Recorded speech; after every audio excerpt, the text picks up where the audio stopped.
이번 장은 운영체제의 발전 과정인데요.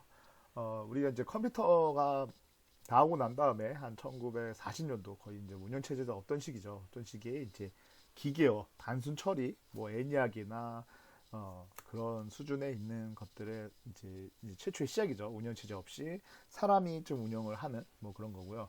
그 다음에 이제 일괄 처리 시스템이 나오게 됩니다. 이것도 다 그 발전하는 과정이 그때 시대 배경들이 다 영향이 있겠죠. 여러분들이 보시면. 그래서 IBM의 701 이제 OS 이제 그런 OS를 만드는 IBM이 컴퓨터를 정확하게 이제 컴퓨터를 만드는 회사죠. 컴퓨터를 만드는 회사가 OS를 초시가 되는 IBM 701을 내놓으면서 일괄 처리. 그래서 데이터가 쭉 하나가 들어오면 일괄 처리라고 하면 뭐 일괄 처리 뭔 차이지라고 싶겠지만 우리가 프로그램 하나 들어오면 지금은 프로그램을 이렇게 분할 해가지고 여기는 누구, 여기는 1번, 여기는 2번 이런 식으로 쓰잖아요. 이렇게 분할에 쓰는데 그 당시에는 이제 하나가 프로그램 들어오면 쭉 하나를 끝날 때까지 다 하는 거예요. 그래서 우리가 이제 TV에서 보던 이렇게 어떤 데이터를 읽어드리는 그런 테이프 같은 게 계속 돌면서 메모리에 데이터가 다 올라가면 그 일괄로 처리하는 그런 형태를 가지게 됩니다. 그래서 이때 일괄 처리들에 대한 데 나오면서 일괄 처리를 더 잘하기 위해서 버퍼링, 그 다음에 스플링 방법들이 등장합니다. 그래서 앞에 데이터를 하나 더 이렇게 마련해 놓는 거죠. 얘가 일괄 처리가 끝나면 바로 얘로 갈아타는 거죠. 그런 시스템을 구성이 된 거예요. 그리고 난 다음에 이제 1960년도가 되면 이때부터 이제 그 운영 체제에 대한 그런 개념들이 거의 다 이제 잡히기 시작합니다. 그래서 일괄 처리를 하면은 그거에 대한 좀 불합리성이라든지 이런 것들이 벌써 다 나오면서 다중 프로그램 시스템 물론 이때는 이 모든 거를 지금처럼의 수준은 아니지만 어쨌든 다중처럼 우리가 다중으로 여러 개의 프로그램이 동시에 구동할 수 있어야겠다라는 거와 그 다음에 시분화 시스템 얘를 시간적으로 쪼개서 우리가 운영을 해야겠다라는 것들이죠. 이게 물론 지금과는 좀 다르긴 하겠지만요. 그리고 다중 처리 시스템 그리고 실시간 처리 시스템이라서 이런 것들이 이제 1960년대에 나옵니다. 그러면서 이 기반을 이거를 계기로 해가지고 우리가 알고 있는 유닉스가 이제 이때 1960년도 말쯤에 개발이 됩니다. 사실은 그러면 그렇단 얘기는 지금 남은 게 여러분들한테 이제 유닉스가 되게 중요한 역할을 합니다. 지금도 유닉스는 있지만 유닉스가 이렇게 만들어지면서 그 전에 다른 OS들이 되게 많았을 거예요. 많이 있었는데 뭐 IBM에서 만든 360이라든지 이런 것들이 다 사라지고 이것들은 다 이제 도태된 거죠. 다 도태되고 여기를 뿌리로 해서 내려온 것들이 지금 뭐 리눅스라든지 뭐 맥이라든지 그리고 윈도우라든지 이런 것들이 그런 역할을 하게 된 겁니다. 그래서 이때가 이제 그런 개념들이 다 나오면서 그거를 지원하려고 하는 다중 처리 시스템들이 만들어졌다. 그리고 이제 다중 모드와 범용 시스템, 우리 이제 범용 OS, 상용 OS라고도 할 수 있겠죠. 그래서 사용자들을 위한 이제 OS가 나오기 시작하면서 그런 장치들이 이제 개발이 됩니다. 그래서 아시겠지만 아마 맥이 71년도인가 이렇게 해가지고 우리 이제 상용으로 만들어지는 범용 OS들이 시스템들이 나오기 시작합니다. 그리고 난 다음에 이제 여기서도 계속 또 발전해야 되잖아요. 어떤 OS에 대한 개념들은 벌써 이쪽에서 끝난 거예요. 물론 기능이 지금까지 도달하는 데서 계속 발전해 왔겠지만요. 그리고 난 다음에 이제 분산 처리 여러 개의 시스템에다가 분산해서 물리적으로 다른 CPU에다 분산해서 데이터를 줌으로써 네, 이거를 이제 슈퍼 컴퓨터 같은 역할이죠. 그래서 CPU를 몇 개 붙였냐에 대한 거고 이 분산 처리가 어느 정도 이제 가닥을 잡혀가면 CPU도 이제는 코어를 나누면서 이렇게 하는 개념이 나타나기 시작합니다. 그리고 이제 1990년도가 되면 병렬로 계산하고 분산 계산하는 이렇게 됩니다. 그래서 우리가 알고 있는 이제 슈퍼컴퓨터를 이제 막 좀 많이 만들기 시작하는 거고요. 그 20년대 후반 되면은 이제 또 반대로 우리가 쓰고 있는 핸드폰이나 모바일, 인베디드 그리고 가상화 클라우드 컴퓨팅 이런 것들이 발전하는 과정들로 구분됩니다. 그래서 이거에 대한 상세한 내용들은 이제 다음 장에 넘겨보면 우리가 하나씩 배우게 될 겁니다. 그래서 1940년도가 되면은 운영체제가 없습니다. 그리고 작업을 순차적으로 처리합니다. 그래서 그 당시에 사실은 우리 시대상만 그냥 아시면 되고, 명확하지는 않습니다. 저도 이게 다 그때 당시에 그런 거를 뭐 보고 자란 세대는 아니다 보니까 다 알 수는 없지만, 우리가 알고 있는 걸로 좀 유추를 할 수 있겠죠. 그래서 뭐 카드 판독기라든지 어떤 이런 뭐 제시되는 뭐 이렇게 구멍을 뚫어 놓고 이걸 빗으로 쭉 투과된 걸로 리드를 해서 얘가 이제 CPU한테 계산한다든지, 그때도 제가 말씀드렸지만 이렇게 우리 전화선에다 꽂는 것처럼 뚝뚝뚝 꽂아놓고 한번 스텝을 진행시키면 걔가 그런 식으로 들어온다든지. 그래서 아예 운영체제 개념은 없었지만 이 대형 컴퓨터를 운영하기 위해서 사람들이 꼭 필요했던 겁니다. 이렇게 사람들이 이거를 운영을 하는데 필요했던 거고, 엄청 비싼 장비죠. 이게 그 당시 엄청 비싼 장비들을 운영하기 위해서. 그래서 그때 이제 오퍼레이터들, 이런 분들을 다 오퍼레이터라고 합니다. 오퍼레이터 분들이 이런 거를 운영을 한 거죠. 개발은 이런 천공카드나 이런 것들은 개발은 개발자가 하고, 그 다음에 이거를 오퍼레이터 분들한테 전달하는 거죠. 그러면 이분들이 얘를 운영을 했던 거죠. 그렇게 이제 하던 시대가 지나갑니다. 왜냐면 이분들은 계속 쓰기에는 고급 인력이면서 개발을 하지 않는 고급 인력이겠죠. 그 당시에는요. 엄청 비싼 장비를 다루니까요. 그래서 이거 이제 발전을 하는 단계죠. 그리고 난 다음에 이제 1950년대가 되면 IBM이 이때는 많은 거를 주도합니다. 그래서 IBM이 IBM 이때 당시에 이제 시대상을 보면 이제 전쟁이 거의 끝나고 이제 냉전 시대에 돌입하는 계기가 되는 거죠. 그래서 여기서는 이런 식으로 얘기하는데, 사실은 이런 OS적이거나 이런 것들은 저번에도 얘기를 드렸겠지만 그 탄도학, 우리가 알고 있는 탄도학 같은 수학적인 계산이 되게 중요하게 되는 겁니다. 그래서 1953년도에 이제 소련이 원자폭탄을 만들어요. 그래서 미사일에 대한 방어 체계와 미사일에 대한 것들에 대한 연구가 필요하면서 이 탄도학이나 이런 것들, 수학을 기반으로 하는 언어들이 나오기 시작하고, 우리는 그거를 고급 언어라고 합니다. 고급 언어라고 합니다. 그래서 수학을 계산하기 위해서 이런 뭐 A 더하기 B 이런 형식이 아니라 그냥 정말 뭐 어떤 A 하고 더하기, 제가 하나를 그냥 하나의 예를 들어드리는 겁니다. 이런 느낌입니다. A 더하기 B에서 그 값을 뭐 C에 저장해라, 막 이런 느낌의 코드였던 겁니다. 그 당시에는요. 그러니까 수학 계산하기에는 더할 나위가 없었던 거죠. 그래서 그런 것들을 우리 고급 언어라고 하고요. 그래서 그런 IBM의 그리고 여기 또 시대상 중에 우리가 이제 2차 산업혁명이 일어나는 거죠. 1차 산업혁명이 일어나면서 산업계도 마찬가지로 산업혁명이 일어나면서 이제 이런 작업 순서가 엄청 빨라져요. 전산 자동화가 되는 거죠. 자동화가 그리고 컨베이어 벨트를 실어서 보내다 보니까 이런 운영 체제의 효시가 되는 우리 IBM 701이라는 걸 만들고 704. 그래서 얘네 그 당시 이렇게 대형 컴퓨터들은 뭐좀 찾아보면 사진 같은 거 있어요. 대형 컴퓨터도 이렇게 뭐 조잡조잡하게 달려 있는데, 결국은 이게 그런 컨베이어 벨트라든지 그런 거와 연결되어 있는 구조도 가지고 있습니다. 그러면서 운영체제 시초가 되면서 초기 운영체제 일괄 처리를 하면서 작업들, 어떻게 보면 이 당시에는 일괄 처리를 하다 보니까 어떤 장비들은 인비디드처럼 하나의 일만 하는 그런 애들도 있었을 겁니다. 그래서 이거에 이제 일괄 처리를 하면서 장점은 많은 사용자들이 프로그램의 컴퓨터 자원을 공유한다. 일괄 처리하면서 한 명씩 프로그램의 자원을 100% 갖다 쓰는 거니까, 어떻게 보면은 많은 사용자들은 100%의 일감을 쓰는 거죠. 그 컴퓨터 자원을 덜 사용할 때는 작업 처리 시간에 교대가 가능하다. 그래서 이때는 이제 교대하면은 그만큼 이제 효과가 좀 떨어지는 거예요. 이렇게 해서 일괄 처리를 끝나고 난 다음에 여기 쉬는 시간, 교체하는 시간이 또 존재할 거잖아요. 그래서 그런 것들이 이제 우리는 보완해야 되는 문제들로 이제 부각이 되겠죠. 그래서 이제 그리고 난 다음에 일괄 처리의 이제 단점으로는 이렇게 되는 거죠. 사용자들이 여러 명이 이제 사용자들이 가지고 있는 거죠. 나이가 계산해야 될 거 이만큼, 얘가 계산해야 될 거 이만큼, 이렇게 계산해야 될 거 이만큼을 가지고 있는 거고, 그거를 오퍼레이터라는 운영자한테 주는 겁니다. 그럼 운영자는 일괄 프로그램을 여기다 하나 걸어놓고 이렇게 이쪽 하나를 또 걸어놓는 거죠. 얘를 먼저 운영이 끝나면 바로 이게 들어갈 수 있도록. 그래서 CPU는 아예 그 소모를 이제 계산하는 시간을 계산 안 하는 시간을 최소화하는 거죠. 그래서 한번 이 단점들을 보시게 되면요. 준비하는 작업들의 유형이 동일해야 하고, 그러니까 작업들이 어느 정도 일관성이 있어야지 이렇게 빨리 할 텐데, 작업의 유형을 좀 변경하면서 입력하기가 좀 불가능한 게 있고요. 그 다음에 여기 이제 또 이런 문제가 있죠. 입력 장치가 프로세서보다 느렸어요. 지금도 여러분들 우리 그때 이렇게 세모처럼 돼 있어서, 여기 메뉴에가 누구죠? 레지스터인데 결국 CPU입니다.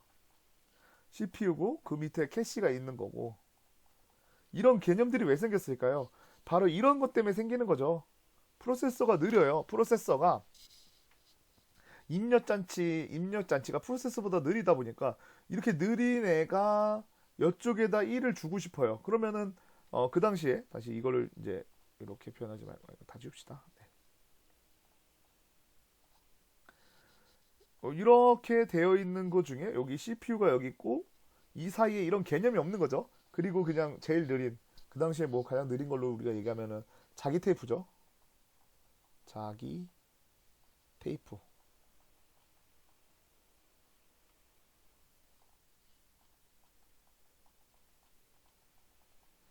자기 테이프인데 여기서 얘기하는 여러분들 그 자기는 이거 혹시 그냥 모르실까 봐요. 근데 자석입니다. 네. 자석이 자기가 자석입니다. 그러니까 전자기를 이용한 테이프라고 얘기하는 거죠. 어쨌든 이 테이프가 이렇게 느린 애가 지금 하드디스크보다 더 느린 거죠. 맨 밑에 있는 애죠. 얘와 1대1로 매칭을 하면 어떻게 될까요? 말이 안 되죠. 그러니까 얘를 계속 늘리는 겁니다. 여기도 또 늘리고 여기도 또 늘리고 그렇게 해가지고 얘 들어가고 얘가 내려오면 바로 얘가 올라가고 다시 얘가 내려오면 바로 얘가 올라갈 수 있도록 이런 시스템들이 이제 구성이 된 거예요. 그래서 프로세스의 유효 상태가 많이 발생한다. 어쨌든 다른 애들이 바로바로 올리려고 해도 우리가 유효 상태는 계속 발생을 하죠. 그리고 작업의 우선순위 부여가 곤란하고 문제점 보완하기 위해서 우리가 모니터링과 버퍼링 그리고 스플링이라는 여러 가지 방법들이 등장하기 시작합니다. 그래서 아까도 이제 말씀드렸지만 입력 장치가 여러 개가 있겠죠. 뭐 어떻게든 속도를 따라잡기 위해서 그리고 이 입력 장치 들면은 이걸 뭐 입력을 하나 넣고 그 밑에 다른 애 넣고 이런 식으로 넣진 않잖아요. 지금 그 당시에 시사장하면 하나의 버퍼에다가 넣고 얘도 얘의 버퍼에다 넣고 얘도 여기 버퍼에다가 하나씩 넣고 있는 거예요. 그게 다 들어가면 CPU는 빨리빨리 계산해서 이 버퍼에 하나씩 떨궈주는 거예요. 그래서 이게 유효시간에 CPU 유효시간을 최대한 없애려고 만들어진 방법이고 이렇게 계산하다 보니까 우리가 그러면 무슨 생각을 할까요? 아까 이제 앞에 있는 캐시라든지 이거의 속도를 버퍼를 누르면서 보완하고 있었는데 얘를 속도를 보완할 수 있는 것들이 필요하겠다라는 생각이 들겠죠. 그리고 얘를 또 사용자가 오퍼레이터라는 사람이 이렇게 하고 있는데 이거를 또 운영할 수 있는 OS라는 개념이 이제 나오기 시작할 겁니다. 그래서 어쨌든 이런 식으로 저장해둔 메모리를 하나씩 집어넣는 버퍼의 개념이 사용하게 됩니다. 스플링인데요. 이제 속도가 빠른 디스크, 여기서 뭐 이제 디스크라고 하지만, 그 입출력 장치가 이제 느린 것들이 있습니다. 그래서 옛날에는 이제 카드 판독기고요. 요즘은 뭐 락인 라인 프린터로 되어 있는데, 요즘 프린터도 이제 이렇게 되어 있습니다. 그래서, 여러분들도 아시겠지만, 프린트가 아니라 모니터 같은 경우에는 출력을 하면 우리가 뭔가 출력하면 바로바로 모니터는 뜨잖아요. 그리고 뭐 이제는 막 주사위를 이제 해상도가 높아져가지고 엄청 빠르게 이제 최대한 얘네도 빠르게 띄워주는 거를 목표로 하고 있죠. 그래서 그런 식으로 그 화면에 출력되는 것들을 얘기하는데 이때 이제 상대적으로 지금도 느린 게 있습니다. 우리 뭐죠? 프린터기는 되게 느리죠. 우리가 딱 프린터를 딱 걸어 놓아도 그 프린트 될 때까지 시간이 엄청 걸리잖아요, 여러분들. 그래서 프린트가 이제 문제가 되다 보니까 그런 것들을 이제 디스크 같은 어떤 좀 더 빠른 곳에다가 CPU 입장에서 이제 저장해 놓고 그리고 CPU는 딴 걸 하는 거죠. 출력은 입력이나 출력 장치에 이제 기반이 되는 거예요. 그래서 버퍼링은 메모리나 이런 일부 기능이라면 얘는 어떤 그 장치들을 얘기하는 겁니다. 그래서 장치들을 스플링으로 해서 지금 뭐 판독기라고 하지만 이제 마우스나 뭐 키보드는 이런 느낌은 아니죠. 이렇게 물론 이런 형태로도 할 수 있겠지만 이런 느낌은 아니지만 이렇게 입력 자체가 느린 거, 어떤 많은 입력 자체가 되게 느려서 그런 거를 하나 받아줄 수 있는 이런 개념들이 또 이제 발전하는 게 어떻게 보면 캐시라든지 그런 개념들이 나오게 되는 거죠. 이렇게 중간에 느리낼 사이에 하나의 버퍼를 둬서 그거를 처리한다라는 개념이에요. 그래서 지금도 이거를 쓰는 이유는 CPU가 빠르게 계산해서 램이랑 CPU를 이용해서 쓰고 난 다음에 하드디스크, 아니, 그 프린터로 보낼, 지금 여기 라인 프린터로 되어 있지만 프린터를 보낼 거를 하드디스크에 놔두고 CPU는 이제 그냥 딴 일을 하는 거죠. 그러면 요 정보가 뭐 물론 결국에는 뭐 CPU가 관리는 하겠지만 여기 있는 정보가 다시 얘한테 가면서 우리가 알고 있는 프린트물이 출력이 되는 형태를 가지게 됩니다. 그래서 프로세서 입력장치와 간의 그런 격차를 해소하기 위해서 스플링이라는 게 발전하게 됩니다.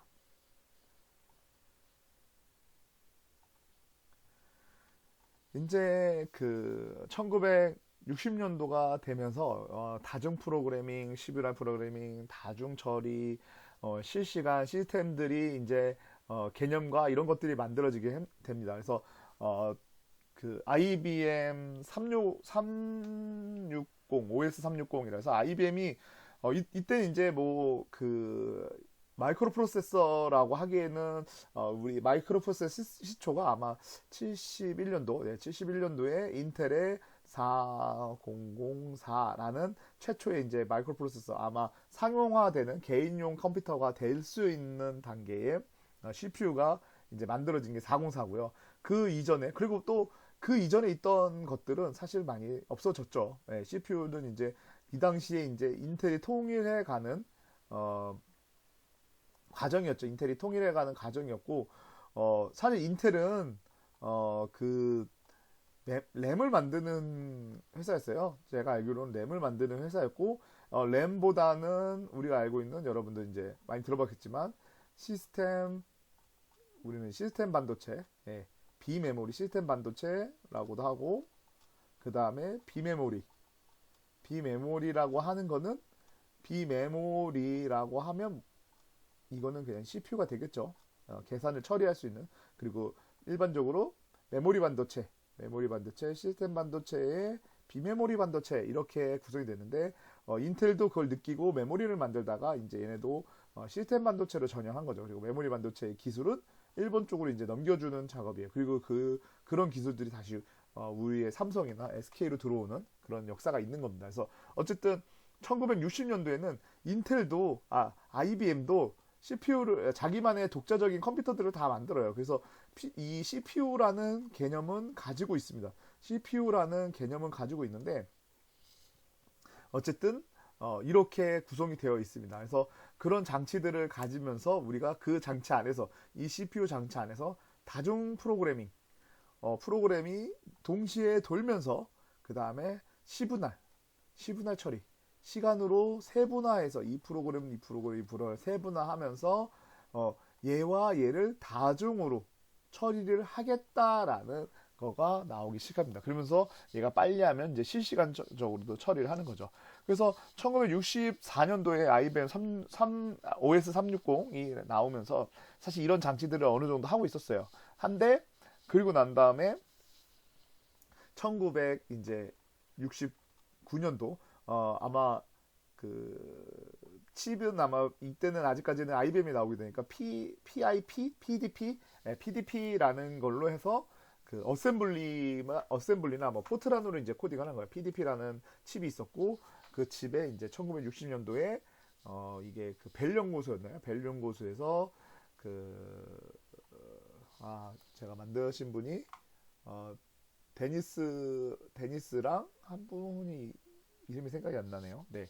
어쨌든 그런 분들이 이제 처음에 이제 그분 중에 한 분이 비어너를 만들었고 비어너는 그 조금 뭐가 부족했다고 합니다. 그래서 그걸 보면서 이거를 이제 그때 당시에 이제 멀텍스라는 개념을 만들기 시작했어요. 우리가 유닉스라는 개념에서 이제 멀텍스라는 개념이 있었는데 멀텍스는 이런 다중 프로그램의 자체를 다 또 멀티적으로 좀 여러 개를 동시에 하자라는 개념이었어요. 그래서 벨 연구소에서 멀텍스라는 그걸 개발하고 있었는데 이게 잘 안 됐어요. 잘 안 되고 계속 개발이 미온적으로 되고 있으니까 이때 데니스와 그 한 분 성함이 잘 기억이 안 나네요. 하여튼 그분들 두 분이서 어, 이 어셈블리의 불합리성을 파악하고 그리고 고급 언어로는 이런 CPU 레벨, 펌웨어 레벨을 갈 수 없다라는 걸 알고 이제 B 언어를 만들어서 유닉스라는 개념, 멀텍스 이런 다중으로 처리하는 것들 중에서도 한 개라도 잘해보자 라는 의미로 유닉스를 개발합니다. 그래서 유닉스가 1967년도에 그런 식으로 B 언어에서 다시 좀 부족한 부분들을 좀 더 보완해서 C 언어라는 거가 만들어지고요. 그걸 이용해서 최초의 이제 유닉스라는 게 탄생하게 됩니다. 그래서 유닉스는 어셈블리를 기초로 해서 어, 고급 언어로는 어셈블리로 짜기 너무 힘들고 저 OS를 어셈블리로 그 당시에는 옛날에는 다 어셈블리로 썼겠지만 그게 힘드니까 그걸 좀 편리하게 만든 게 B 언어라는 게 있었고 그거를 또 한 번 더 개편해서 C 언어를 만들었습니다. 그리고 그렇게 해서 만들어진 게 C 언어고요. 그래서 C 언어의 그 유닉스의 이제 그 내부에는 C 언어가 이제 대부분이 다 들어가 있는 상태라고 생각하시면 될 것 같아요. 그래서 이 당시에 이제 OS의 성능들은 여러 프로그램 메모리에 나눠서 적재한다. 예, 그래서 프로세서가 사용을 극대화한다. 일단은 메모리가 존재하면 여기와 여기 이렇게 나눠서 프로세서를 벌써 이제 올릴 수 있게 적재를 할 수 있게 한다. 그리고 여러 프로그램을 동시에 실행한다. 동시에 실행하면 얘도 요만큼 실행하고 있다가 얘도 또 실행하고 실행하겠다라는 것들이 된 거예요. 이렇게 가로로 그려놓으니까 좀 그러네요. 우리 메모리라면 이런 식으로 위아래로 그려야겠죠. 그래서 프로그램의 메모리 이렇게 올려놓고 얘는 A 프로그램엔 B 프로그램엔 C, D, E 이런 식으로 이제 프로그램이 구성됐겠죠. 그리고 장치 독립성으로 다른 입출력 장치 함께 사용했을 때 여기 각자 입출력 장치가 독립성으로 이 메모리에 있는 데이터들과 붙을 수 있을 거고요. 그 다음에 시분할 이거를 시간적으로 간격으로 분할해서 이제 처리를 하겠다라는 거겠죠. 그리고 그 다음에 다중 처리 시스템 하나의 프로세서가 여러 개를 처리를 하는 능력을 얘기하고 실시간 즉시 응답했어요. 시분할했기 때문에 즉시 응답하는 능력이 계속 올라갔을 겁니다. 그래서 멀리 떨어진 사용자가 단말기를 이용해서 컴퓨터 시스템과 트랜잭션 처리와 시스템의 효시가 됐다. 뭐 이런 예약 시스템을 뭐 개발하고 이런 것들이 이제 1960년도에 네트워크나 이런 것들이 이제 발전해 가는 단계가 있을 겁니다. 그래서 제가 알기로는 그 네트워크도 아마 이때 당시에 처음으로 이제 뭔가 되는 그런 뭐 신문 기사였나 뭐 그런 것도 있었다라는 걸로 알고 있는데 네, 어쨌든 그런 발전 과정이 있었고요. 그래서 이제 1970년대부터 1990년대 우리가 알고 있는 여러분들이 이제 그 윈도우라는 개념, 예, 윈도우라는 개념이 도입된 게 1990년도가 돼야지 윈도우는 돼. 그러니까 우리 윈도우라는 게 그 윈도우 운영 체제를 얘기하는 게 아니라 이게 우리 창 같은 거 이런 화면에 마우스와 했던 거 사실 이것도 애플이 가장 빨랐어요. 예.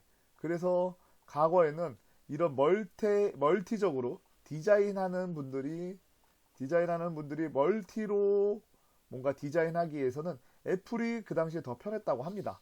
물론 뭐 윈도우도 많이 올라가긴 했지만 그래서 디자인하는 분들은 아직도 애플에 있는 맥북을 많이 쓴다고 합니다. 예. 물론 뭐 지금은 그냥 자기의 편이나 어떤 개발도 서로 간의 그런 것들 때문에 많이 사용하긴 하지만 그 당시에는 이런 윈도우적인 개념에서 애플이 좀 많이 빨라서 그리고 윈도우 우리가 알고 있는 윈도우 95가 이제 윈도우 최초는 아닙니다. 뭐 윈도우 3.1 제가 알기로 3.0부터 윈도우는 이렇게 얘기해요. 제가 윈도우 1.0은 그 사진으로만 봤습니다. 윈도우 1.0은 사진으로만 봤는데 마치 그냥 무슨 게임 같습니다. 윈도우 1.0. 그 윈도우 1.부터 이제 그 애플을 보면서 만든 건지 아니면 같은 시기인지 모르겠는데 자기네도 이제 마우스와 이런 걸 쓸 수 있는 윈도우 1.0이 만들어지고 윈도우 3.5까지 올라가고 난 다음에 그 다음 버전이 윈도우 95가 발매가 된다. 이건 95년도를 얘기하는 키워드고요. 그래서 지금 윈도우 이제 뭐 10 이렇게까지 올라가고 11 이런 식으로 올라가는 버전이 이런 관계가 있습니다. 그래서 어쨌든 70년도와 90년도는 인터프린트 방식의 인터페이스예요. 그리고 이제 90년대가 오면서 GUI가 발생하게 됩니다. 그래서 다시 여기서부터 보면은 컴퓨터 이제 온라인 네트워크가 이제 뭐 신문 기사는 이제 어떤 거를 이제 뭐 보내주면서 네트워크 시초가 됐고, 그걸 이용해서 이제 널리 이제 사용이 됐다라고 하고요. 그다음에 네트워크를 이용해서 멀리 떨어지는 컴퓨터 사용하고, 그리고 마이크로 프로세서가 등장했습니다. 이게 누구냐면 4004라는 칩이 인텔 칩이 어, 나오면서, 네, 그러면서 이제 개인용 컴퓨터를 보유할 수 있는 그 시초가 된 거죠. 그래서 이 404도 제가 알기로는 재밌는 일화들이 많습니다. 일본에서 계산기를 만들겠다 했는데 계산기가 이렇게 막 엄청 큰 거예요. 막 버튼도 막 이렇게 해서 계산기 하고, 그다음에 라인 프린터로 띠디띠디띠디띠디 하다 이렇게 올라오는, 우리가 지금 알고 있는 그런 계산기는 한 요마, 진짜 작은 계산기는 실제로 여러분들 뭐 보는 화면마다 다르긴 하겠지만 한 손바닥 크기만, 손바닥보다 작잖아요. 그래서 여기 딱 있고, 여기 액정이 딱 중앙에 있고, 여기 이제 버튼 배열이 쭉쭉쭉 들어가 있는 게 우리가 알고 있는 계산인데, 그거보다 훨씬 큰, 마치 그냥 조그만 컴퓨터 정도 되는, 우리 그 당시에는 이렇게 크기의 이런 계산기고, 여기에 이제 라인 프린터가 딱 있어가지고 여기 이제 버튼이 이렇게 있는 거죠, 배열이. 이런 계산기를 만들기 위해서 만들어진 칩이 4004라는 거고요. 4004 칩, 인텔 4004 칩이 이제 만들어지고, 그 당시에 이제 인텔이 이걸 만들면서 걔네가 요구했던 거는 계산기 수준만 하면 되기 때문에 그냥 그거 전용으로 칩을 만들면 됐었는데, 그렇게 하지 않고 자기네가 이제 이것도 만들 수 있고, 그러니까 마이크로 프로세서가 다양성이잖아요. 어떤 내가 원하는 개발자가 이제 프로세서를 어떻게 만드냐에 따라서 그 다양성이 존재하기 때문에 그런 식으로 만들 수 있도록 그거를 준비한 겁니다. 물론 그 다른 PDP라는 이런 칩들에서 아마 영감을 얻었겠죠. 근데 이제 이게 이제 나중에 그 개인용으로 이제 세상을 다 이제 저거하면서 인텔이 이제 모든 CPU의 시장을 한번 이제 석권하는, 뭐 점유율 95% 인텔이 그랬던 적도 있습니다. 지금은 이 점유율이 많이 떨어졌지만 어쨌든 그랬던 시절이 있었어요. 그래서 여기 이제 마이크로 컴퓨터 들어오면서 개인용 CPU, 그래서 이 인텔이 이 권리를 가지기 위해서 좀 일본한테 좀 그 의뢰받은 거에 권리, 개발비를 뭐 돌려주고 뭐 이랬다는 얘기도 있습니다. 그래서 권리를 자기네가 가져서 이걸 가지고 이제 계속 발전한 거죠. 뭐 808 이런 것들이 만들어지는 거고요. 그리고 이 마이크로 프로세서가 나오기 시작하면서 애플도 이제 개인용 그때 이제 최초의 PC 같은 거 이런 것들을 만들어서 이제 팔기 시작하는 거죠. 그래서 그런 시대적 배경이 있고요. 그리고 난 다음에 명령어 중심의 시스템을 사용했다. 우리가 알고 있는 인터프리터 방식이 있죠. 그리고 사용자 편리성에 대해서 이제 계속 발전해가는, 아까 우리 앞에서 얘기했던 사용자 편리성이 발전해가는 거고요. 그 다음에 GUI 시스템이 이제 1990년대, 95년도에 우리가 윈도우 95라는 게 발매된 걸 알고 계시죠? 그 전에도 버전이 있었습니다. 윈도우 1.0, 2.0, 뭐 3.0, 3.1, 3.5 이렇게 있었는데, 어쨌든 그런 발전하고 있었고, 그 다음에 분산 처리에 대한 개념이 확립하면서 데이터를 여러 곳에다가 놔두는 그런, 이것도 사실은 네트워크가 발전하거나 그런 인터페이스가 발전하면서 발전이 되는 거죠. 그리고 난 다음에 이제 2000년대 이후에는 이제 여러분들도 알고 계시겠지만 우리가 쓰고 있는 인베디드가 이제 모바일 쪽이 발전하고, 인베디드가 이제 여러분들이 좀 아는 이제 생각이죠. 그래서 우리 이제 스마트폰도 나오고 인베디드 쪽 발전이 이제 급격히 하면서 사람들이 엄청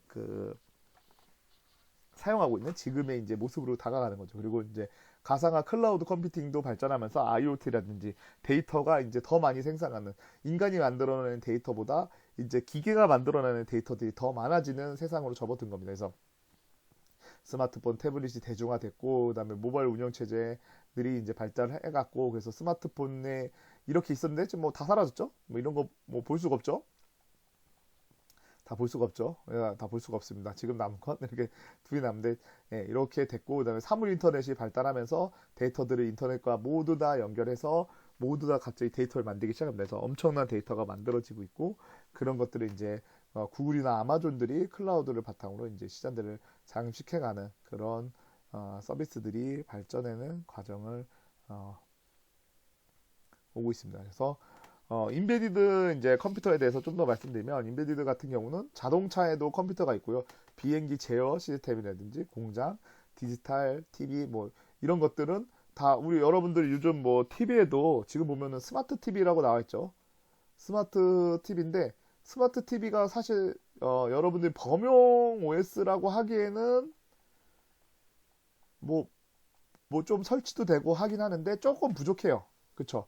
범용 OS라고 하기에는 좀 부족하고 근데 스마트 TV 중에 제가 뭐 우리가 그 우리나라에서 지금 살고 있기 때문에 뭐 삼성과 그 다음에 LG가 장악하고 있는 이런 나라에서 살아서 그런지 몰라도 어쨌든 TV에 이제 그런 안드로이드 같은 거 예, 이런 이제 OS가 올라가면 뭐 범용으로 좀 쓸 수 있겠죠. 뭐 냉장고나 이런 거 제가 집에 아직 최신 냉장고가 아니어가지고 사용해보진 않았지만 어쨌든 그런 것들이 아닌 그 전에는 다 우리가 인베디드 OS 개념이었을 거예요. 그래서 여기 있는 것들이 OS가 다 있을 만한 것들이겠죠. 자동차에도 OS가 있어야 될 거고 비행기도 그렇고 공장, 디지털 TV, ATM, 내비게이션, 엘리베이터, 미디어 재생기 우리 미디어 재생기라고 뭐죠? 예전에는 MP3 여러분들 쓰신 분들이 있을지 모르겠는데 MP3라고 옛날에 불렀는데 이게 언제 망하냐면 그 누구죠? 애플 스마트폰 나오면서 이제 다 이 MP3가 망하죠. 어쨌든 그런 것들 포스 단말기 셋탑 우리 이제 포스를 가장 많이 쓴다고 제가 볼 때 여러분들이 아마 가장 많이 쓰는 외부에서 집에서 쓰는 것들은 뭐 생각해보면 냉장고도 있을 수도 있고 뭐 TV도 있지만 다양한 제품을 여러분들이 가장 많이 쓰는 게 아마 포스일 것 같습니다. 예, 그렇게 되어 있고 뭐 게임기 이렇게 다 이런 것들이 인베디드 컴퓨터와 인베디드 운영체제를 쓰고 있는 거예요. 그래서 여기 이제 적혀 있는 걸로 보면 인베디드 컴퓨터에 장치를 제어하고 작동시키는 기능을 수행하며 장치에 제어하는 프로그램을 원활히 실행할 수 있도록 하는 목적이다. 그래서 장치를 주로 한다. 장치의 운영이 최우선으로 한다라는 거예요. 그래서 지금 여기 있는 건 이렇게 되어 있는데 뭐 거의 안 쓰고요. 요 이제 리눅스인데 인베디드 리눅스인데 그냥 기본 리눅스에서 이게 리눅스가 전체 범용 리눅스가 이만하다고 하면 여기에 쓰지 않는 것들은 뭐 이런 일부 뭐 키보드 만약에 우리가 터치를 하는데 키보드 필요 없잖아요. 그러면 이런 것 때문에 뭐 키보드를 빼진 않겠지만 키보드 같은 이런 쓰지 않는 것들은 가감하게 날려서 이 사이즈를 줄이는 거예요. 그래서 안 쓰는 장치들은 쭉쭉 날려서 사이즈를 줄이고 그 다음에 우리만의 독자적인 장치들을 하나씩 붙여서 얘를 범용에서 벗어난 인베디드 리눅스 예. 그리고 요즘은 윈도우 C는 잘 안 쓰지만 그냥 윈도우도 씁니다. 여러분들 뭐 저기 뭐야 그 보시면 가끔 보면은 이 포스 단말기 이렇게 터치패드 보면은 아이고 이상해지네요. 이렇게 터치패드 보면 요 밑에 뭐 윈도우를 인증하세요라는 뜻도 있죠. 이거 뜨는 애들은 다 버전이 윈도우 10 아니면 11이라서 그런 게 뜹니다. 그래서 이런 거 뜨는 것들. 그래서 터치패드나 이런 것들도 많이 씁니다. 왜 이런 게 개발적으로는 훨씬 유리합니다. 유리한 측면이 있기 때문에 뭐 이거 하나 때문에 한 20만 원 정도 사용하겠죠. 윈도우 안 사용하면 이렇게 쓰면 이제 20만 원 잡겠지만 어쨌든 개발적으로 유리하다 보니까 이런 것들이 많이 있고 아니면 리눅스에서 이제 일부 그리고 GUI가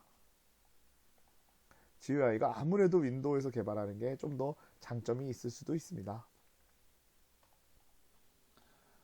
그러면서 이제 또 발전하는 기술이 이제 가상화 기술입니다. 그래서 그 물리적으로 이제 있는 자원을 추상화적으로 분리한다라는 거고요. 그래서 이렇게 운영 체제가 있으면 가상화 서버를 통해서 게스트 운영 체제를 이렇게 분리하는 거죠. 그래서 여러분들 그 이제 앞으로 저희가 우리 한번 실습을 하게 될 건데요. 우리도 이제 분리해서 우리 OS를 기반으로 해가지고 거기를 이제 가상화 OS를 또 올릴 수 있는 그런 것들이 돼요. 근데 이거는 나중에 클라우드 관점에서 이제 발전해 나가는 거죠. 그래서 가상화 데이터를 해서 우리가 알고 있는 이제 아마존이 발전해 가는 단계가 됩니다.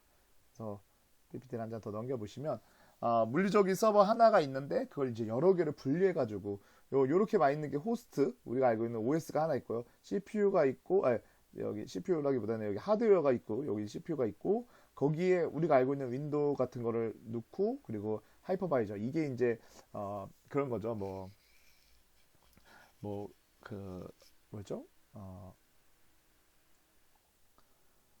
어, VM웨어 같은 것들을 얘기하는 겁니다. 그리고 이제 거기에 이제 가상 머신을 여기 VM웨어 적혀 있었네. 가상 머신 같은 거 올리는 건데 어, 이게 그 좀 더 발전된 게 이제 여기 있는 베어메탈 기반의 가상화인데 여러분들 아마존이나 이런 거 이제 뭐 많이 여러분들이 이제 접하시고 이제 볼 거예요. 그래서 아마존 서버 같은 경우가 이런 형태로 되어 있다라고 생각하시면 될 것 같아요. 그래서 원하는 자원이나 이런 것들을 딱딱 맞춰서 세팅을 하면 그걸 맞게 클라우드 데이터를 제공하게 됩니다. 그래서 클라우드 컴퓨터 기술이 이제 많이 발전하게 되는 거죠. 그래가지고 컴퓨터 분산 개념과 그러니까 컴퓨터를 자원을 분산하는 거와 그 다음에 다시 하나로 처리를 하는 것들 이런 것들이 이제 발전하는 거죠. 그래서 아마존의 EC2 시스템이라는 거라든지 뭐 이런 것들이 이제 발전하고 있고요. 그리고 그렇게 해서 클라우드의 발전 과정을 여기까지 봤습니다. 그래서 어, 여기까지 하고 좀 쉬고 다시 다음 수업을 진행하도록 하겠습니다.